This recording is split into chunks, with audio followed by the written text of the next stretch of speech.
যে মোৰ দ্বাৰা যাতে ছাত্ৰ ছাত্ৰীসকল বা শিশুসকল অলপ হ'লেও অনুপ্ৰাণিত হয় যাতে তাৰ কাৰণে মটিভেশ্যনেল স্পিক মই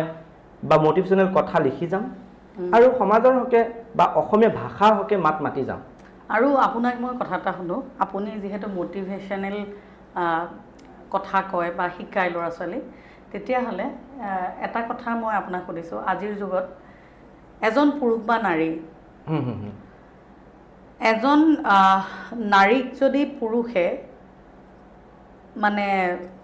প্ৰপ'জ কৰিছে বা যেহেতু আপুনি এজন নতুন প্ৰজন্মৰ অধ্যাপক সেইকাৰণে সুধিছোঁ যদি নাৰীগৰাকী মানে ইণ্টাৰেষ্টেড নহয় তেওঁ যদি কৈছে যে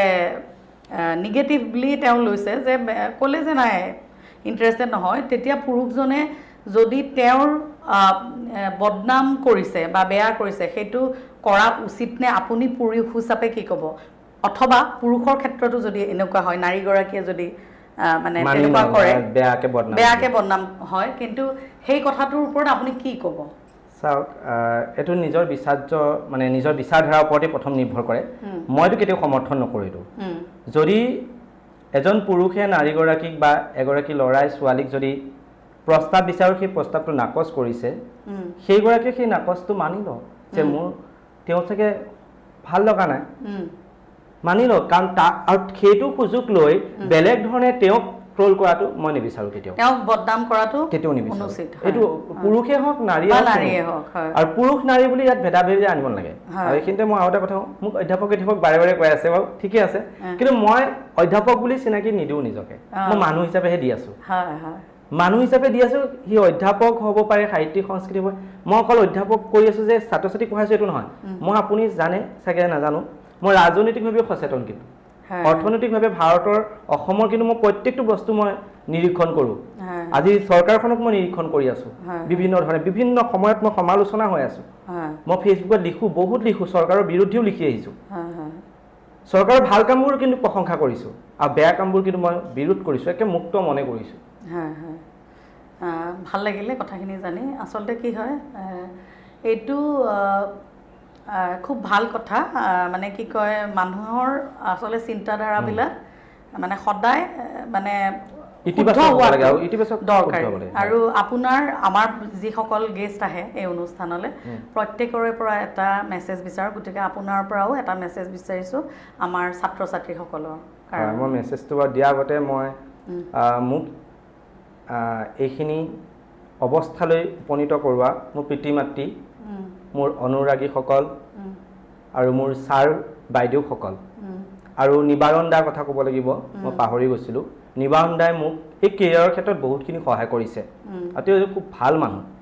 নিবাৰণ দাও আগুৱাই যাওক জীৱনত বাকী মোৰ ছাৰ বাইদেউসকলৰ কথা কৈছোঁ আৰু মোক আটাইতকৈ মই হালি পৰিছিলোঁ যেনেকৈ এজোপা গছ পৰি যায় আকৌ তুলি আনে মোৰ অৰ্ধাংগিনী মোৰ পৰিবাৰ মোৰ এক বছৰ আগত বিয়া হৈছে 2023 চনৰ 19 জানুৱাৰীত তেওঁক আজি অনা কথা আছিলে ইয়াতে ষ্টুডিঅ'ত অনা নহ'ল ভৱিষ্যতে যদি এদিন আহোঁ আনিম আৰু তেওঁ খুব ভাল গান গায় আৰু তেওঁ খুব কোমল মনৰ গৰাকী আৰু মোক আজি এই অৱস্থাত উপনীত হোৱাত তেওঁৰো বহুত অৰিহণা আছে আৰু সমাজৰ হকে ছাত্ৰ ছাত্ৰীসকলৰ কাৰণে মই এইটোৱে ক'ব বিচাৰোঁ ছাত্ৰ ছাত্ৰীসকল সংযম হওক কালি এটা ঘটনা শুনিলোঁ যে ছাত্ৰই শিক্ষকক হত্যা কৰিছে কালি শুনিছোঁ শিৱসাগৰৰ চাগে ঘটনাটো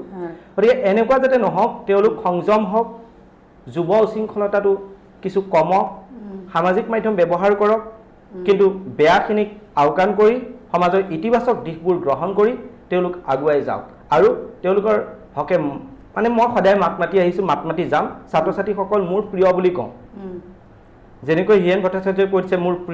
মোৰ প্ৰাণৰ মোৰ গানৰ মই এই ছাত্ৰ ছাত্ৰীসকলক তেনেকৈ ভাবোঁ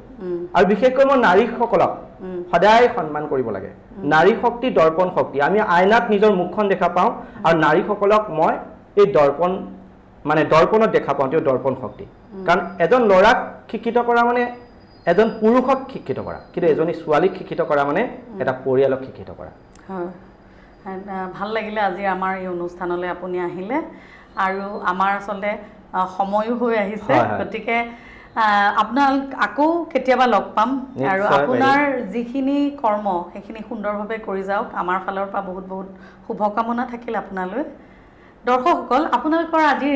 এই অনুষ্ঠান কেনেকুৱা লাগিল বাৰু নিশ্চয় ভাল লাগিল নহয় জানো গতিকে আপোনালোকে চাই থাকিব আনকাট টক্স উইথ স্তুতি আৰু দৰ্শকসকল আপোনালোকৰ যদি মোৰ এই অনুষ্ঠানটো ভাল লাগিছে তেতিয়াহ'লে লাইক শ্বেয়াৰ ছাবস্ক্ৰাইব আৰু লগতে তলত থকা বেল আইকনটো প্ৰেছ কৰি দিব অল বাটনটো টিপি আজি